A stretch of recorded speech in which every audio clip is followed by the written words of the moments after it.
Hello friends, જય શ્રી ગણેશ. બધાને સ્વાગત છે તમારું મારી ચેનલ ગુજરાતી કિચનમાં. આ રેસીપી દેખાવમાં એકદમ ખીચડી જેવી જ છે, પણ આ મસાલા ખીચડી તો બિલકુલ નથી. આ સાઉથની ફેમસ ભાતની રેસીપી છે, જેનો સ્વાદ ખીચડી કરતાં એકદમ અલગ જ છે. આ સાઉથના ભાતનો એક અલગ મસાલો હોય છે, જેનાથી આનો ટેસ્ટ એકદમ અલ્ટિમેટ આવે છે.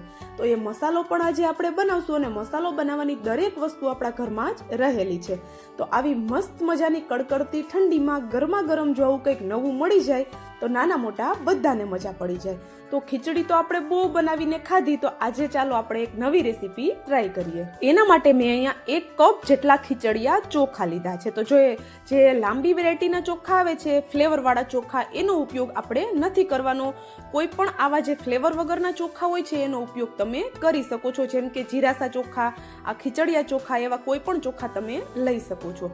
ચોખા છે એને સરસ એવા હવે આપણે 1 થી 2 પાણીથી વોશ કરી લઈએ અને ચોખાને આપણે પ્રેશર કુકરમાં પલટાવી લઈએ. સાથે જ અહીંયા મેં 1 કપ જેટલી તુવેરની દાળ લીધી છે. તો જો અહીંયા આપણે ખીચડી બનાવવામાં મગની દાળનો ઉપયોગ થતો હોય છે, પણ આમાં આપણે તુવેર દાળ લેવાની છે, જે આપણે દાળ ભાતમાં યુઝ કરતા હોઈએ છીએ એ જ દાળ છે. અને જેટલા ભાત છે એટલી જ આપણે સામે દાળ લેવાની છે, એટલે કે 1 કપ ભાત અને 1 કપ દાળ લીધી છે અહીંયા. સાથે એક નાની સાઈઝનું ગાજર, એને આપણે આવી રીતે મોટા મોટા પીસીસ કરવાના છે, અને બટેટાના પણ મોટા મોટા પીસીસ કરી લેવાના છે, જેથી કરીને આપણે જ્યારે આને કૂક કરીએ ત્યારે બટેટા અને જે ગાજર છે એ વધારે કૂક ન થઈ જાય. હવે આ બંને બટેટા અને ગાજરને આપણે કુકરમાં લઈ લીધા. સાથે જ આપણે જે કપથી ખીચડી લીધી હતી, મતલબ કે ભાત લીધા હતા, એ જ કપથી આપણે પાણી લેવાનું છે 3 ગણું. તો અહીંયા આપણા 2 કપ જેટલી આપણા દાળ અને ચોખા હતા, તો 6 કપ જેટલું આપણે પાણી એડ કરી દીધું છે. સાથે અડધી ચમચી જેટલી હળદર એડ કરીએ અને 1 ચમચી જેટલું મીઠું એડ કરી દઈએ. આની રેસીપી થોડી તમને ખીચડી જેવી જ લાગશે, પણ સ્વાદ તમને આનો એકદમ અલગ જ આવવાનો છે. તો વિડીયોમાં બન્યા રહેજો, આપણે આગળ મસાલો પણ બનાવવાના છીએ. તો પ્રેશર કુકર બંધ કરી દઈએ અને આપણે આ કુકરને ચડાવી દઈએ ગેસ ઉપર. આને આપણે 3 થી 4 જેટલી વિસલ થવા માટે સાઈડમાં રાખી દઈએ. ત્યાં સુધીમાં આપણે એક કડાઈ લીધી. કડાઈમાં બસ અડધી ચમચી જેટલું જ આપણે તેલ લેવાનું છે, વધારે તેલ બિલકુલ નથી લેવાનું. અત્યારે આપણે આ મસાલો બનાવીએ છીએ, તો એમાં આપણે અડધી ચમચી જેટલી મેથી દાણા, સાથે અડધી ચમચી જેટલી અડદની દાળ ને અડધી ચમચી જેટલી ચણાની દાળ, આ ત્રણેય વસ્તુ આપણે અડધી ચમચી જેટલી લેવાની છે. બધી વસ્તુને સરસ એવી આપણે તેલ સાથે હલકી એવી સાંતળી લેવાની છે. 4 જેટલા લવિંગ લીધા છે, 1 ચમચી જેટલું જીરું, થોડો એવો આપણે અહીંયા તજનો ટુકડો લીધો છે, અને 10 થી 12 જેટલા મરીના દાણા લીધા છે. આ બધી વસ્તુ આપણે એડ કરી અને આ મસાલાને પણ હલકું એવું આપણે સાંતળવાનું છે. મસાલો બનાવતી વખતે ધ્યાન રાખવાનું છે કે ગેસની ફ્લેમ સ્લો રાખવાની છે. મીઠા લીમડાના પાન 10 થી 12 જેટલા લીધા અને 2 થી 3 ચમચી જેટલા સૂકા ધાણા લઈ લીધા. સાથે 4 થી 5 જેટલા હું સૂકા મરચા એડ કરું છું. જો તમારી પાસે કાશ્મીરી લાલ મરચા હોય સૂકા, તો તમે અહીંયા 10 થી 12 નંગ જેટલા એડ કરી શકો છો, પણ આ તીખા મરચા છે એટલે હું આગળ લાલ મરચું પાવડર યુઝ કરવાની છું. તો હવે ધાણાને બધા મસાલાને સરસ એવો સાંતળી લેવાનો છે. સુગંધ આવવા લાગે એટલે 2 ચમચી જેટલા તલ અને 3 ચમચી જેટલું નાળિયેરનું છીણ એડ કરી દેવાનું છે. તલ અને નાળિયેરનું છીણ બધા મસાલા સંતળાઈ જાય પછી લાસ્ટમાં જ એડ કરવાનું છે. ગેસની ફ્લેમ એડ કરી અને તરત બંધ કરી દેવાની છે. અને લાસ્ટમાં આપણે હવે અહીંયા મસાલા કરશું. તો મસાલામાં 1 ચમચી જેટલું મીઠું, અડધી ચમચી જેટલી હળદર અને 1 મોટી ચમચી જેટલું કાશ્મીરી લાલ મરચું પાવડર મેં લીધેલું છે. તો જો અહીંયા તમે મરચા છે એનું પ્રમાણ વધારે રાખતા હોય તો અહીંયા લાલ મરચું પાવડર તમે સ્કીપ કરી શકો છો. હવે આ બધો મસાલો છે એને ઠંડો કરી એક મિક્સર જારમાં પલટાવી લઈએ અને આપણે આનો એક પાવડર બનાવીને તૈયાર કરવાનો છે. તો આ પાવડર જે બનશે એને તમે સ્ટોર કરીને ફ્રીજમાં રાખી શકો છો, અને જ્યારે પણ તમારે આ ભાત બનાવવો હોય ત્યારે તમે એમાં એનો ઉપયોગ કરી શકો છો. તો જો હું અહીંયા તમને બતાવી દઉં કે આપણે આ બધી વસ્તુનો એકદમ ફાઇન એવો પાવડર બનાવીને રેડી કરવાનો છે.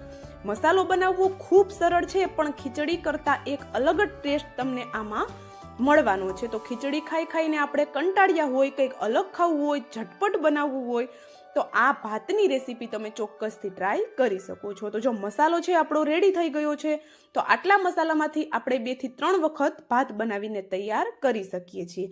મસાલો આપણો બન્યો ત્યાં સુધીમાં આપણા ભાત પણ સરસ એવા થઈ ગયા છે. તો આપણે એને ખોલીને જોઈએ તો એકદમ સરસ એવા થઈ ગયા છે. જો આવા જ ભાતને આપણે કરવાના છે, મતલબ કે દાણા છૂટા છૂટા નથી રાખવાના. આપણે જે ખીચડી બનાવીએ છીએ નોર્મલ ગુજરાતી સાદી ખીચડી, બસ એવું જ ટેક્સચર આપણે આમાં લાવવાનું છે. તો ચાલો આપણે અહીંયા આને ખીચડી જ કહેશું આપણે. તો આને ખીચડી આપણી રેડી છે. તો આપણે હવે એનો એક વઘાર કરીએ. તો વઘાર માટે 1 ચમચી જેટલું તેલ અને 1 ચમચી જેટલું ઘી એડ કરી દઈએ.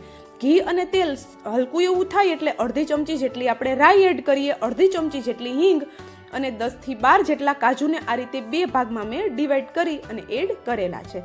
કાજુની જગ્યાએ તમે સિંગદાણાનો ઉપયોગ પણ કરી શકો છો, પણ કાજુનો ટેસ્ટ સરસ આવે છે. હવે કાજુ છે હલકા એવા થાય એટલે 10 થી 12 જેટલા ફરી પાછા મીઠા લીમડાના પાન એડ કરી દઈએ. સરસ એવું આપણે એને મિક્સ કરવાનું છે. અને આપણે આમાં 2 સૂકા મરચાં એડ કરી દીધા અને સાથે 1 કપ જેટલા લીલા વટાણા એડ કરીએ. લીલા વટાણાની સિઝન છે એટલે હું એડ કરું છું. તમે ફ્રોઝન યુઝ કરવાના હોય તો એનો પણ ઉપયોગ કરી શકો છો. તો જો વટાણા પણ સરસ એવા મિક્સ કરી દીધા. એકદમ ફ્રેશ વટાણા છે એટલે મેં એને બાફ્યા નથી.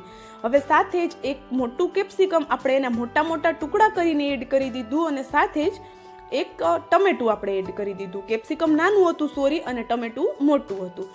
હવે ટમેટાની સાથે જ આપણા વટાણા છે એનો કલર ખરાબ ન થાય એ માટે હલકી એવી ખાંડ એડ કરી દઈએ અને બધી વસ્તુને સરસ એવી મિક્સ કરી દઈએ. તો આ ભાતના મસાલા સિવાય પણ એક બીજી સિક્રેટ વસ્તુ આમાં એડ થાય છે, એ પણ હું તમને આગળ વિડીયોમાં જણાવું છું. તો જો અહીંયા બધું સરસ એવું મિક્સ કરી દીધું અને વટાણા છે હલકા એવા સોફ્ટ થઈ જાય એ માટે ઉપરથી કવર કરી અને 1 થી 2 મિનિટ માટે આપણે એને થવા દઈએ. તો જો 1 થી 2 મિનિટ થશે એટલે કેપ્સિકમ અને વટાણા બંને સરસ એવા સોફ્ટ થઈ જશે. અને કેપ્સિકમના ટુકડા તમને જો મોટા પસંદ ન હોય તો તમે નાના પણ ટુકડા એના કરી શકો છો. અહીંયા આપણા બધા શાકભાજી છે સરસ એવા થઈ ગયા છે. તો હવે આપણે એમાં 2 થી 3 ચમચી જેટલો બનાવેલો મસાલો એડ કરી દઈએ. આ મસાલો છે એ ઘરે જ બનાવેલો છે અને એવી વસ્તુ એડ કરીને બનાવેલો છે જેથી એકદમ ફ્લેવરફુલ બને છે. તો જો 3 ચમચી જેટલો મેં મસાલો એડ કર્યો અને સાથે 1 મુઠ્ઠી જેટલા લીલા દાણા એડ કરી દીધા.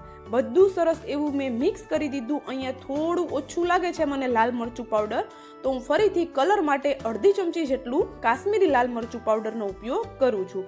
તમે સ્કીપ પણ કરી શકો છો.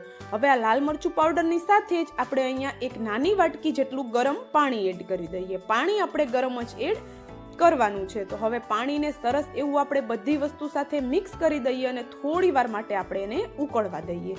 પાણી આપણું ઉકળી જાય પછી જ આપણે આગળની પ્રોસેસ કરવાની છે. તો ગરમ પાણી લીધું છે તો પાણી એકદમ જલ્દીથી ઉકળી જાય છે. અને બીજી સિક્રેટ વસ્તુ છે આપણી અહીંયા ખજૂર આંબલીની ચટણી.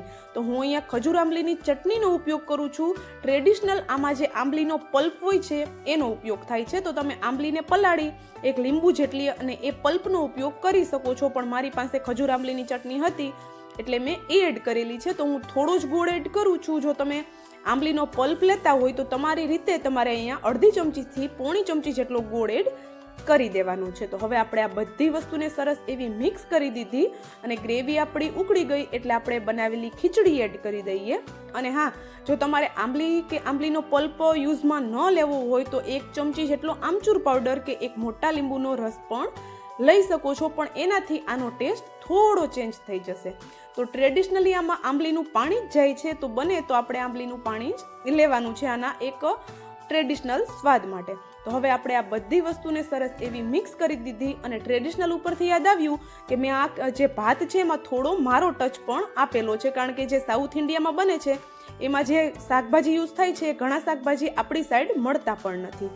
તો જો અહીંયા હવે આપણે એને સરસ એવું મિક્સ કરી લીધું અને થોડી વાર માટે આપણે એને ઉકળવા દેવાનું છે. અને આ ભાતનું ટેક્સચર આપણે એકદમ ખીચડી જેવું જ રાખવાનું છે.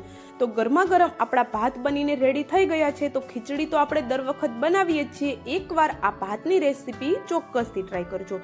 અને હા, અત્યાર સુધીનો વિડીયો જોઈ લીધો હોય અને એમાં તમને થોડું પણ જો કંઈક પસંદ આવ્યું હોય તો વિડીયોને લાઇક, શેર અને ચેનલને સબસ્ક્રાઇબ જરૂરથી કરી દેજો.